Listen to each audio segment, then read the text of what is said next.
ওই নামে একজন মুনি ছিলেন না পুরাণে? ছিলেন, তাতে কি হলো? পরাশর বর্মা, শর্মা নয়, একেবারে বর্মা। আচ্ছা, এটা কি ভার্মার বঙ্গীয়করণ? মনে হয় না, বর্মনের অপভ্রংশও হতে পারে। পরাশর বর্মন ছন্দভাঙত, আর পরাশর শর্মা নইব নইব চ। শ্রোতা বন্ধুরা, আমাদের এই আজব আলাপচারিতা শুনে অবাক হচ্ছেন তো? হওয়ারই কথা। রুদ্রকে প্রথমেই বলেছিলাম যে বেমক্কা এই রকম নামের পতন, মানে নেম ড্রপ যাকে বলে, এটা করা মোটে ভালো কাজ না। তুই থাম।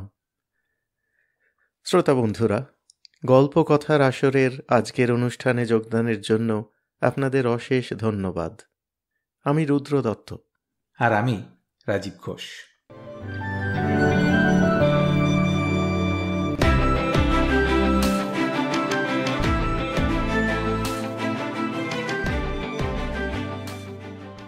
আজ আমরা দুজনেই একসাথে আসরে ঢুকে পড়েছি, কারণ আজ আপনাদের কাছে কোনো এক বিশেষ সাহিত্যিককে নয়, এক পরিচিত সাহিত্যিকের এক বিশিষ্ট চরিত্রকে প্রথমবার উপস্থিত করার তাগিদ। প্রেমেন্দ্র মিত্র বাংলা সাহিত্যে বলা যায় এক যুগান্তরী পুরুষ ছিলেন। একাধারে তিনি প্রথিত যশা কবি, সামাজিক গল্প উপন্যাসের কালজয়ী রচয়িতা, অন্যদিকে আবার তিনি কল্পবিজ্ঞান ভিত্তিক গল্প উপন্যাসের কাণ্ডারি, চিত্রনাট্য লেখক, চলচ্চিত্র পরিচালক। মানে একজন মানুষের পক্ষে যা কিছু করা সম্ভব সব কিছু তিনি করে ছেড়েছেন। তো এই প্রেমেন্দ্র মিত্রের সৃষ্টি করা এক অসাধারণ চরিত্র পরাশর বর্মা আজকে আমাদের আলোচনার বিষয়। পরাশর বর্মা প্রেমেন্দ্র মিত্রের গোয়েন্দা গল্পের ডিটেকটিভ। শ্রোতা বন্ধুরা হয়তো বলবেন, তো সে আর কি এমন মহার্ঘ ব্যাপার? প্রায় প্রতি বাঙালি সাহিত্যিকই তো একটি করে গোয়েন্দা চরিত্র সৃষ্টি করে গেছেন। ব্যাপার আছে।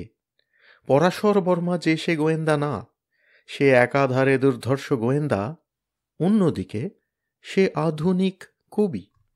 এই রাজজুটুক ব্যাপারটা বাংলা সাহিত্যে ঠিক ঘটেনি কিন্তু কখনো। মানে ব্যোমকেশ, ফেলুদা, কিরিটি, জয়ন্ত, ইন্দ্রনাথ রুদ্র আর ওই স্বপন কুমারের দীপক অধিকারী কাউকেই কিন্তু এই দ্বৈত ভূমিকায় অবতীর্ণ হতে দেখা যায়নি। শুধু তাই নয়, পরাশরের ওয়াটসন কৃত্তিবাসের সঙ্গে প্রথম পরিচয়েই পরাশরের নিজের জবানিতে একথা পরিষ্কার যে পরাশর প্রথমত ও প্রধানত কবি, সেটাই তার আসল পরিচয়। গোয়েন্দাগিরিটা খুবই গৌণ, একটা শখের ব্যাপার বলা যেতে পারে। পরে অবশ্য জানা যায় যে গোয়েন্দাগিরিতে অসামান্য প্রতিভা হওয়ার পরাশরের সঙ্গে যোগাযোগ আছে পুলিশ থেকে সিআইডির সমস্ত উপরমহলের, যারা পরাশরের মতামতকে বেশ শ্রদ্ধা করেন। অথচ পরাশরের কাছে তা ছেলে খেলা। আবার পরাশরের কাছে যা সত্যি তাৎপর্যময়, সেই কবিত্বে কিন্তু পরাশর একেবারেই পারদর্শী নয়। খাতার পর খাতা ভর্তি কবিতা লিখে থাকলেও তার একটা লেখাও কিন্তু ছাপার অক্ষরে গৃহীত হয়নি। আর যে কৃত্তিবাস গোয়েন্দাগিরিতে পরাশরের গুণমুগ্ধ, সেই একই কৃত্তিবাস পত্রিকার সম্পাদক হিসেবে পরাশরের কবিতা পাঠ করে নাক কুঁচকে তা ছাপতে অস্বীকার করেছে বারে বারে। এই গল্পের মধ্যে এই যে একটা বাড়তি মজার সূত্রপাত এবং গল্পের নায়কের মধ্যে একই সঙ্গে একটু প্যাথোস, মানে একটু বেদনার ভাব, এটা কিন্তু প্রেমেন্দ্র মিত্রের আশ্চর্য প্রতিভারই একটা প্রকাশ। পরাশর আর কৃত্তিবাসের এই দ্বৈত সম্পর্ক, গোয়েন্দাগিরিতে কৃত্তিবাস ছেলে মানুষ, পরাশর অভিজ্ঞ, আবার সাহিত্য প্রকাশনার জগতে কৃত্তিবাসী ক্ষমতাশীল, পরাশর দয়া প্রার্থী, এও কিন্তু বেশ অভিনব। আর তারও মধ্যে প্রচ্ছন্ন আছে সাহিত্যের সব শাখায় যাঁর অবাধ বিচরণ সেই প্রেমেন্দ্র মিত্রের একটু চাপা হাসি। পরাশর যে কবিতাগুলি নিয়ে কৃত্তিবাসের দ্বারস্থ হয়, সেগুলি অবশ্যই প্রেমেন্দ্রকেই লিখে দিতে হয়েছে, এবং গতানুগতিক না হলেও কবিতাগুলি আসলে বেশ চমকপ্রদ এবং আসলে খুব মডার্ন। কোনো অর্থেই তা খারাপ লেখা বলা যায় না। অথচ কৃত্তিবাস সেগুলোকে ওয়েস্ট পেপার বাস্কেট ছাড়া কোথাও স্থান দিতে নারাজ। তৎকালীন বাংলা সাহিত্য জগতে কোনো কোনো সম্পাদক বা প্রকাশনার গোঁড়ামিকে লক্ষ্য করেই বোধহয় প্রেমেন্দ্র মিত্র এই আয়রানিটুকু ঢুকিয়েছিলেন। আচ্ছা, গোয়েন্দা আবার কবি, হ্যাঁ, এরকম চরিত্রের প্রস্তাবনা করাটা কি নেহাতি কষ্টকল্পনা? আপাত দৃষ্টিতে মনে হতে পারে যে কঠিন কাজ। অপরাধ জগৎ আর অপরাধীর মনস্তত্ত্ব নিয়ে যাদের কাজ কারবার, তাদের কবিতা লেখার সময় কোথায় মশাই? হ্যাঁ, প্রেমেন্দ্র মিত্র তার জবাব দিয়েছেন নিজের জবানিতে। এডগার অ্যালান পো, যিনি ছিলেন কবি এবং রোমাঞ্চ গল্পের বিখ্যাত মার্কিন লেখক, তাঁরই লেখার অনুপ্রেরণায় দুনিয়ার বিখ্যাত গোয়েন্দা নায়কদের জন্ম, এরকুল পোয়ারো বা শার্লক হোমস। কাজী কবিতার সাথে কোথাও বুঝি রহস্যময়তার একটা যোগসূত্র থেকে গেছে অলক্ষ্যে বা অজান্তেই। পরাশরের জন্মটাও ভারী অদ্ভুতভাবে প্রেমেন্দ্র লিখে গেছেন। একদিন তিনি যখন কোনো একটা ওষুধ কোম্পানির প্রচার সচিব হিসেবে কাজ করছেন আর তার সাথে একটা পত্রিকার সম্পাদনাও করছেন, তখন একজন পত্রিকাতে বিজ্ঞাপন দিতে এসে তাঁর কাছে একটা অদ্ভুত খুঁটিয়ে দেখার ক্ষমতা প্রকাশ করে প্রেমেন্দ্রকে অবাক করে দিয়েছিলেন। ঠিক তারপরেই ফিরে এসে তিনি পত্রিকার জন্য জমা দেওয়ার কবিতার বান্ডিলগুলো দেখেন আর তৎক্ষণাৎ তাঁর মাথায় পরাশর বর্মার নামটা মাথায় আসে। অদ্ভুত সমাপত না? আচ্ছা রুদ্র, প্রথম পরাশরের গল্প তো সেই 1932 সালে, তাই না? তারপর বহুদিন বিরতি। হ্যাঁ, প্রথম একটি বা দুটি গল্প লেখার পরে অনেক দিন বোধহয় পরাশরকে ভুলেই গেছিলেন প্রেমেন্দ্র মিত্র। তারপরে মুম্বাইতে তিনি লেখেন পরের গল্প 1954 সালে, যখন তিনি ফিল্মিস্তান নামক ফিল্ম কোম্পানির কাজে মুম্বাইতে। ঘন ঘন লেখেননি পরাশরকে নিয়ে প্রেমেন্দ্র, কিন্তু তিনি নিজেই বলেছেন যে জাত যদি যায় যাক, তবু নির্লজ্জভাবে স্বীকার করছি যে রহস্য কাহিনী আমি ভালোবাসি। পরাশরকে নিয়ে প্রেমেন্দ্র মিত্র যে গল্প উপন্যাসগুলি রচনা করেছেন তার কোনো কোনোটির স্বাদ অ্যাডভেঞ্চারের, কিন্তু অনেকগুলিরই স্বাদ খাঁটি রহস্য কাহিনীর মতো। এই দ্বিতীয় ধরনের লেখা কিন্তু বাংলায় আসলে খুব কম। বহু নামি দামি সাহিত্যিকই তাঁদের প্রিয় ডিটেকটিভ চরিত্রের সৃষ্টি করেছেন, কিন্তু তাদের কীর্তিকলাপ যতই রোমাঞ্চকর হোক না কেন, তাতে অ্যাডভেঞ্চারের বা রোমহর্ষকতার স্থান বেশি। সত্যি রহস্য এবং রহস্য ভেদের ভূমিকা কম। এর উজ্জ্বল ব্যতিক্রম শরদিন্দু বন্দ্যোপাধ্যায়ের ব্যোমকেশ বক্সী। হ্যাঁ, প্রেমেন্দ্র মিত্র তো নিজেই লিখেছিলেন, বর্তমানকালে অন্যান্য ভাষার মতন বাংলা সাহিত্যেও ডিটেকটিভ গল্পের প্রাচুর্য যথেষ্ট, কিন্তু দুঃখের কথা এই যে উচ্চাঙ্গের এই জাতীয় মৌলিক রচনা খুব বেশি চোখে পড়ে না। শরদিন্দু বন্দ্যোপাধ্যায়ের পর সমান দরের লেখকের নাম বলতে বেশ আকাশ পাতাল ভাবতে হয়। পাঠক হিসেবে এবং প্রেমেন্দ্র পরবর্তীদের লেখা পড়েও আমাদেরও এই কথাই মনে হয়েছে। আর তাই এই সপ্তাহান্তে আমি আর রাজীব দুজনেই পাঠ করছি পরাশর বর্মার গল্প। এরপরেও পরাশর বর্মাকে মাঝে মাঝে আপনাদের কাছে নিয়ে আসার ইচ্ছা রইল, তাই তো রাজীব? হ্যাঁ, ইচ্ছে তো তাই। আরেকটা কথা, শরদিন্দু বন্দ্যোপাধ্যায়ের মতোই প্রেমেন্দ্র মিত্রও কিন্তু চলচ্চিত্র জগতের সাথে বেশ কিছুদিন গাঁটছাড়া বেঁধেছিলেন।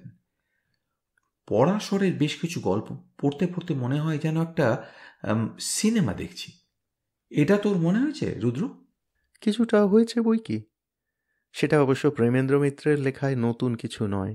শরদিন্দুর মতোই তাঁর বেশিরভাগ লেখাই যেন চোখের সামনে ছবি তুলে ধরে। পরাশরের কিছু কিছু গল্পেও তা অতি স্পষ্ট। যাক, আর কিছু বলে দিলে কিন্তু বেশি বলা হয়ে যায়। শ্রোতা বন্ধুদের হাতে না কানেই এইবার পরাশরকে ছেড়ে দেওয়া উচিত নয় কি? যথার্থ কথা। তবে তাই হোক, আমাদের বাচালতা বন্ধ করে এইবার তাহলে গল্প পাঠে ফিরি। নমস্কার। আজকের পাঠ প্রেমেন্দ্র মিত্রের পরাশর বর্মার গল্প, গোয়েন্দা কবি পরাশর।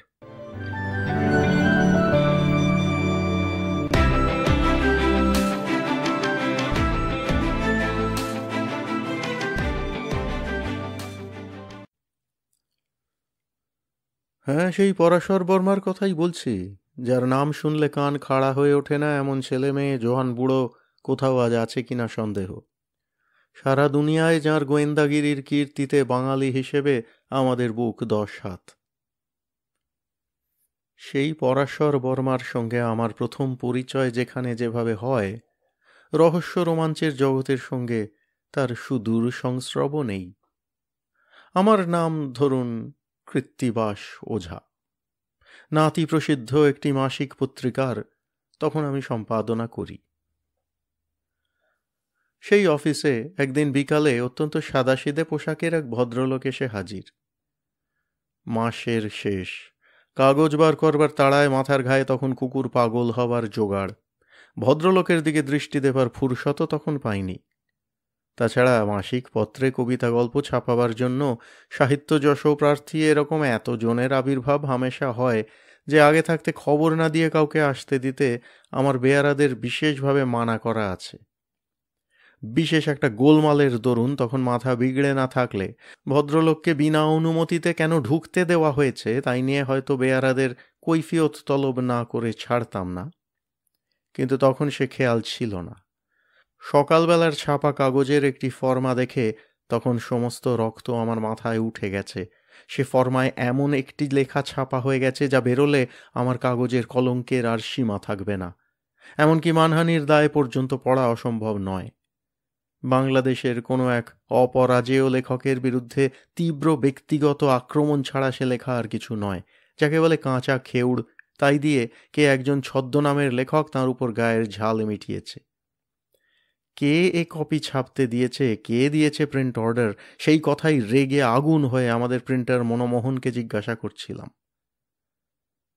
মনমোহন কিন্তু একেবারে ভেজা তুলসী পাতাটি। বললে, আগে আমি আর লেখার ঝালটা কি বুঝি বলুন, যা দেন তাই ছেপে দিই। তেলে বেগুনে জ্বলে উঠলাম, যা দিই তাই ছেপে দাও? এ লেখার প্রিন্ট অর্ডার আমি দিয়েছি বলতে চাও? আগে আপনি না দিলে আর কে দেবে? আপনার অর্ডার ছাড়া ছাপবো ঘাড়ে আমার অমন একটার বেশি দুটো মাথা তো নেই। মনমোহনের কথা একবার শুরু হলে আর থামবে না জানি, তাই ধমকে তাকে থামিয়ে দিয়ে বললাম, কই নিয়ে এসো দেখি আমার প্রিন্ট অর্ডার। আগে সঙ্গে করেই এনেছি বলে মনমোহন আমার সই করা কাগজের তাড়াটা টেবিলের ওপর আমার সামনে ফেলে দিলে। তুলে নিয়ে আমি একেবারে এ তো সত্যি আমারই সই। কাজের ভিড়ে কখন তাড়াতাড়িতে সই করে দিয়েছি আমার খেয়ালই নেই। ভাগ্যে সময় থাকতে লেখাটা চোখে পড়েছিল, নইলে কাগজের সঙ্গে বাজারে বেরিয়ে গেলে আর কোনো উপায়ই থাকতো না। এখন শুধু কম্পোজ ও ছাপাবার মজুরিটুকু লোকসান দিয়েই কোনো রকমে মান বাঁচানো যাবে। বাজারে মান বাঁচলেও মনমোহনের কাছে বেশ একটু অপ্রস্তুত বোধ করছিলাম। তার দিকে না চেয়েই বললাম, আচ্ছা এখন যাও, এ ফর্মা আবার নতুন করে ছাপতে হবে, আমি কপি এখনই পাঠিয়ে দিচ্ছি। মনমোহনের দিকে না তাকালেও বুঝতে পারছিলাম বেশ একটু জয়ের হাসি হেসে সে বেরিয়ে যাচ্ছিল। হঠাৎ শুনলাম, ওহে একটু শোনো তো। সামনের ভদ্রলোকের কথা একেবারে ভুলেই গেছিলাম। তাঁর এই মাতব্বরিতে একটু বিস্মিত ও বিরক্তই হলাম। আমার প্রিন্টারকে হুকুম করবার তিনি কে? বিরক্তি গোপন না করেই বললাম, কেন বলুন তো, ওকে ডাকছেন কেন? ভদ্রলোক মৃদু একটু হেসে বললেন, আপনার প্রিন্ট অর্ডারের সইটা একটু দেখব। আপনি সই দেখবেন? তার আগে আপনার পরিচয়টা জানতে পারি? আপনি সিগনেচার এক্সপার্ট নিশ্চয় নন? আর কেউ হলে আমার গলার স্বরেই নিজের জায়গা যে কোথায় বুঝে অনধিকার চর্চায় আর মাথা গলাতো না, কিন্তু ভদ্রলোকের গায়ের চামড়া বেশ পুরু মনে হলো। আমার গলার ঝাঁঝ বিন্দুমাত্র গ্রাহ্য না করে নির্বিকারভাবে তিনি বললেন, এক্সপার্ট না হলেও আপনাকে এ বিষয়ে কিছু সাহায্য বোধহয় করতে পারি। মনমোহন তখন দরজার কাছে গিয়ে ফিরে দাঁড়িয়েছিল। ভদ্রলোকের দৌড় কত দূর দেখবার জন্যই বিদ্রুপের স্বরে বললাম, নিয়ে এসো মনমোহন তোমার কাগজটা, দেখি শার্লক হোমস কি বার করেন ও থেকে। মনমোহন অত্যন্ত অপ্রসন্ন মুখে কাগজটা টেবিলে এনে রাখবার পর ভদ্রলোক সেটা তুলে নিয়ে একবার আমার সইয়ের উপর চোখ বুলিয়েই মৃদু হেসে শুধু বললেন, হুঁ। তিক্ত বিদ্রুপের সঙ্গে বললাম, দেখা আপনার হয়ে গেল এরই মধ্যে। ভদ্রলোক তেমনই ঈষৎ হেসে বললেন, হ্যাঁ, দেখবার তো বেশি কিছু নেই, আমি শুধু কালিটা দেখতে চেয়েছিলাম। ও, শুধু কালিটা দেখতে চেয়েছিলেন? তাহলে হাতের লেখা নয়, আপনি কালি সম্বন্ধে এক্সপার্ট। তা কালি দেখে কি বুঝলেন জানতে পারি কি? আপনি সত্যি তা শুনতে চান? ভদ্রলোকের মুখের সেই হাসি দেখে গা আরো জ্বলে গেল। বললাম, আপনার কেরামতিটা একটু দেখবার ইচ্ছে হচ্ছে বই কি, অবশ্য যদি বলবার মতো আপনার কিছু থাকে। ভদ্রলোক আমার দিকে চেয়ে আবার একটু হাসলেন, তারপর ধীরে ধীরে বললেন, তাহলে শুনুন, ও সই আপনার নয়। আমার নয়? উচ্চৈঃস্বরে হেসে উঠে বললাম, আমার চেয়ে আপনি আমার সই বেশি চেনেন দেখছি। শুধু কালি দেখেই এত বড় একটা আবিষ্কার করে ফেললেন বোধহয়। ভদ্রলোক আবার তেমনই গা জ্বালানো হাসি হেসে বললেন, হ্যাঁ, কালিটাও একটা প্রমাণ বই কি। কিন্তু আপনার তাহলে জানা দরকার যে আমি সবুজ কালি ছাড়া ফাউন্টেন পেনে কিছু ব্যবহার করি না। তা জানি, এবং সেই জন্যই বলছি যে ও সই আপনি করেননি। এবার বেশ একটু রেগেই বললাম, দেখুন, প্রলাপ শোনবার সময় ও ধৈর্য আমার নেই। সইটা স্পষ্ট দেখছেন সবুজ কালিতে করা। আমি আপনাকে বলছি যে সবুজ কালি ছাড়া আমি কিছু ব্যবহার করি না, তবু আপনি বলছেন সবুজ কালিতে বলেই ও সই আমার নয়। হেঁয়ালিটা হয় পরিষ্কার করে বলুন, নয় অনুগ্রহ করে কাজের সময় বিরক্ত করবেন না। ভদ্রলোক আমার রাগটা যেন উপভোগ করেই বললেন, না, আপনাকে বিরক্ত করবার বিন্দুমাত্র ইচ্ছে আমার নেই, তবে হেঁয়ালি যাকে মনে করছেন সেটা নেহাত সহজ সরল ব্যাপার। কাল আপনি ফাউন্টেন পেনটা অফিসে আনেননি মনে আছে? ফাউন্টেন পেন আনিনি? সত্যিই প্রথমটা থতমত খেয়ে গেলাম, তারপর কথাটা মনে পড়ায় অবাক হয়ে বললাম, আপনি কি করে জানলেন? যেমন করে জানলাম আপনি সবুজ কালি ব্যবহার করেন, যেমন করে জানলাম কাল ও কাগজে সই আপনি করেননি। আবার একটু উষ্ণ হয়ে উঠে বললাম, কি থেকে জানলেন তাই জিজ্ঞাসা করছি। কিছু মনে করবেন না, জানলাম আপনি অত্যন্ত অগোছালো, অপরিষ্কার, ঢিলে স্বভাবের বলে। নিজের অফিস ঘরের ওপর একবার চোখ বুলিয়ে ভদ্রলোকের কথাটার আর প্রতিবাদ করতে পারলাম না।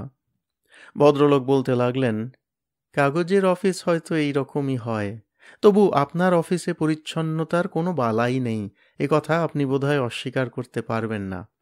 আর ব্লটিং প্যাডটাই দেখুন না, 7 দিন অন্তত এটা বদলানো হয়নি।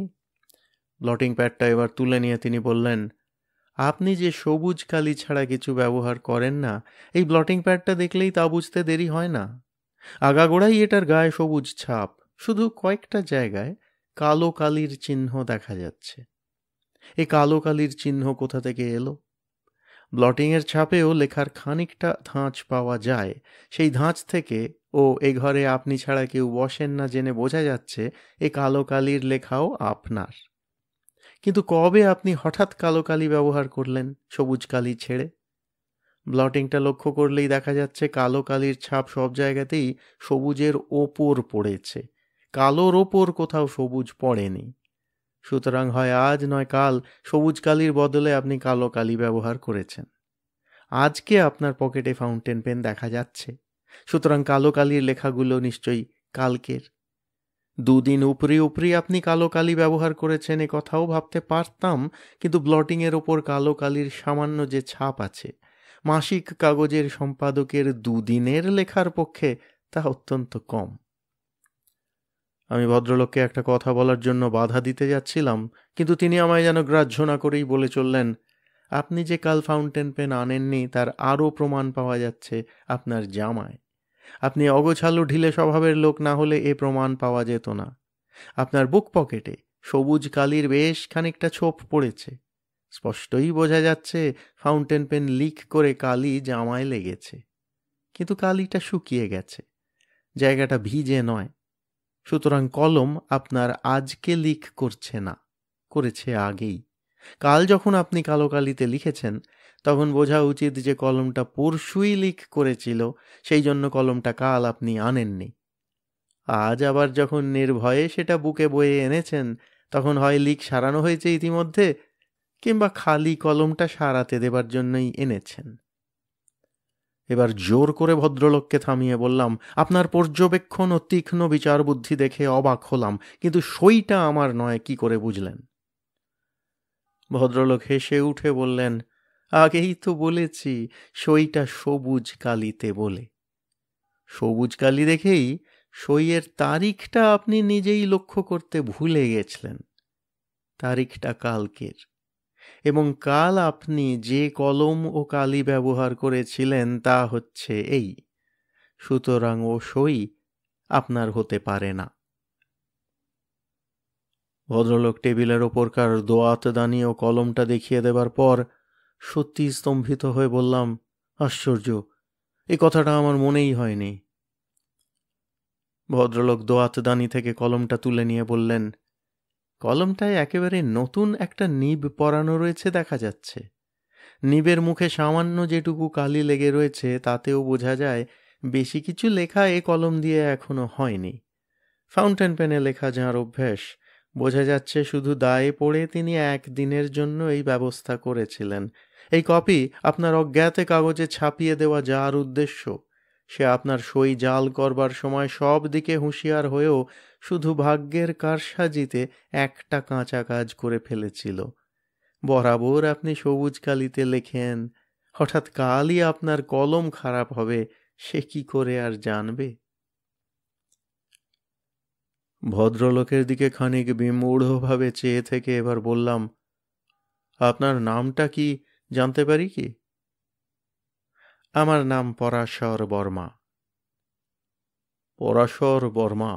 ও, কিন্তু দেখুন, সিআইডি ডিপার্টমেন্টের হঠাৎ আমার উপর সুনজর হলো কেন বুঝতে পারছি না তো। পরাশর বর্মা হেসে বললেন, আমি সিআইডি নই, আপনি ভাবনা করবেন না। সত্যি আশ্চর্য হলাম। এখন বলুন, আপনার জন্যে কি করতে পারি? পরাশর বর্মার মুখের চেহারা এক মুহূর্তে যেন বদলে গেল।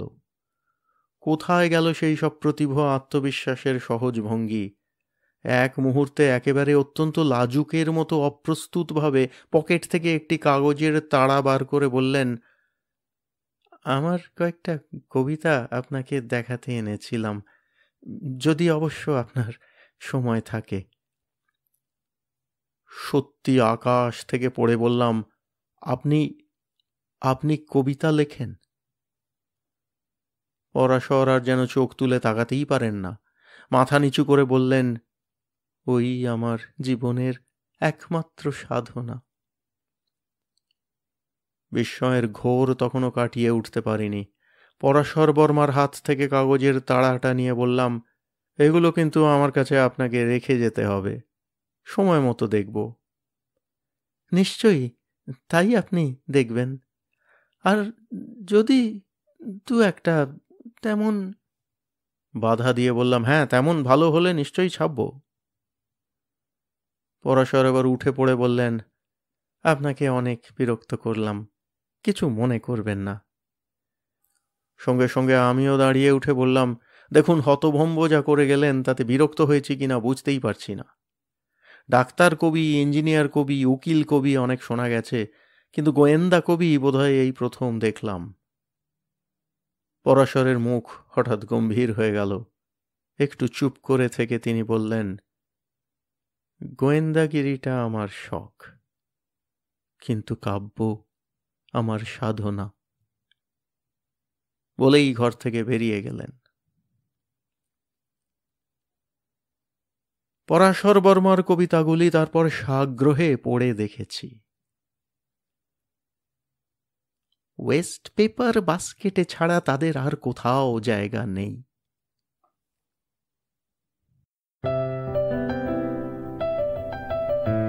আপনাদের মতামত আমাদের জানাতে ভুলবেন না কিন্তু শ্রোতা বন্ধুরা।